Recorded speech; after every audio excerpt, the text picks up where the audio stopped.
नमस्कार, आप देख रहे हैं हमारा समाचार और मैं हूं आपके साथ दिव्या शेखावत। श्री राजपूत सभा का त्रिवार्षिक चुनाव संपन्न हो गया है। वहीं इस चुनाव में राम सिंह चंदलाई ने शानदार तरीके से अपनी जीत दर्ज कर ली है। बता दें, श्री राजपूत सभा जगतपुरा छात्रावास में चुनाव आयोजित हुए। इस दौरान सेवानिवृत्त जिला एवं सत्र न्यायाधीश चंद्र प्रकाश सिंह चौहान चुनाव अधिकारी थे। वहीं आज नवनिर्वाचित कार्यकारिणी समिति के पदग्रहण समारोह का आयोजन किया गया। इस दौरान अध्यक्ष राम सिंह चंदलाई व उपाध्यक्ष प्रताप सिंह राणावत सहित समस्त नवनिर्वाचित कार्यकारिणी के सदस्य एवं शहर के गणमान्य लोग मौजूद रहे। मैं देर सिंह शेखावत, महामंत्री राजपूत सभा जयपुर। आज नवनिर्वाचित कार्यकारिणी 2025 से 2028 3 साल के लिए चुनी गई है। अध्यक्ष श्री राम सिंह चंदलाई के नेतृत्व में राजपूत समाज की विभिन्न समस्याओं के बारे में राजपूत सभा कार्य करेगी। सबसे पहले हम लोग एक गरीब बच्चों और विधवा महिलाओं के लिए राहत कोष की स्थापना करेंगे। उस राहत कोष से सभी राजस्थान या हिंदुस्तान के राजस्थान जो भी गरीब राजपूत समाज के बच्चे हैं और उनकी परसेंटेज अच्छी है, वो जयपुर में पढ़ाई नहीं कर पा रहे हैं और जयपुर में कोचिंग नहीं कर पा रहे हैं, उन सभी बच्चों की कोचिंग और पढ़ाई की हम निःशुल्क व्यवस्था करेंगे। ये सबसे पहले हमारी प्राथमिकता है। दूसरी, हेल्थ को लेके बहुत बड़ी समस्या है। आजकल हॉस्पिटल बहुत महंगे हो गए हैं, तो राजपूत सभा ने सभी जो बड़े हॉस्पिटल हैं, ASCC, forties, CK Birla, Bombay hospital, राजधानी हॉस्पिटल, वेदांता हॉस्पिटल गुड़गांव, सबसे MOU कर रखा है। मेरे समाज से अनुरोध है कि जो भी इनमें कोई नए एडमिट हुए हैं वो राजपूत सभा से संपर्क करके और जो MOU में 10 से 20% की छूट है वो सब छूट प्राप्त करें। हम लोग उसको छूट भी दिलवाते हैं और उनकी मॉनिटरिंग भी करते हैं कि उनका जो है वहाँ पे इलाज ठीक हो रहा है या नहीं हो रहा। आगे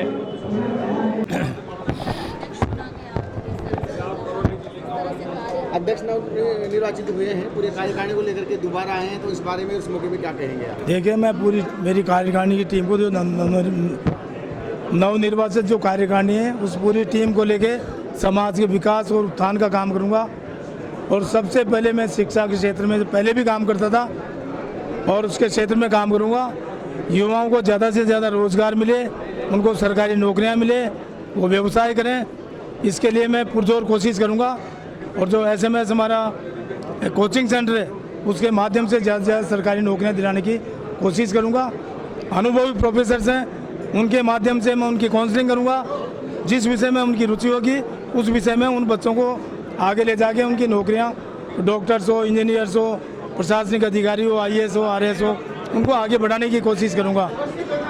और समाज में किसी भी प्रकार का आन बान और सम्मान किसी का ठेस पहुंचेगी तो उसके लिए हम सब पूरी टीम हमारी कार्य करेगी।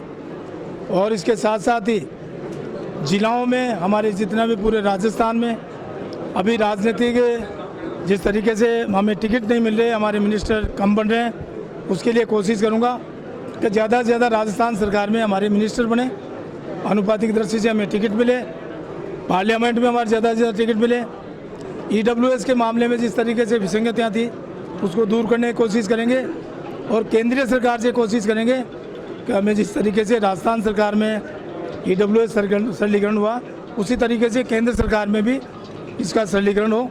और केंद्र सरकार में सम्माननीय सरवड़ी साहब और हम सब लोग मिलकर कोशिश कर रहे हैं कि जितने भी MLAs हैं उनसे आप लिखवा के दे रहे हैं। हम भी कोशिश करेंगे जितने भी MPs हैं हमारे यहाँ के राजपूत समाज के या अन्य समाज के, उनसे कोशिश करके हम वहाँ दबाव डलवाएंगे कि हमें EWS का आरक्षण जो उसमें विसंगति है वो दूर हो।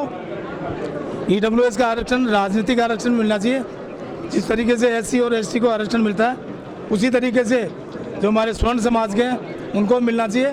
स्वर्ण समाज में राजपूत नहीं और भी स्वर्ण समाज के व्यक्ति आते हैं, उन सबको एक समान रूप से आरक्षण मिले, समान रूप से राजनीतिक आरक्षण मिले, समान रूप से नौकरियां मिले और उनको आगे बढ़ने की एक सिटी मिले। इस तरीके की हम कोशिश करेंगे।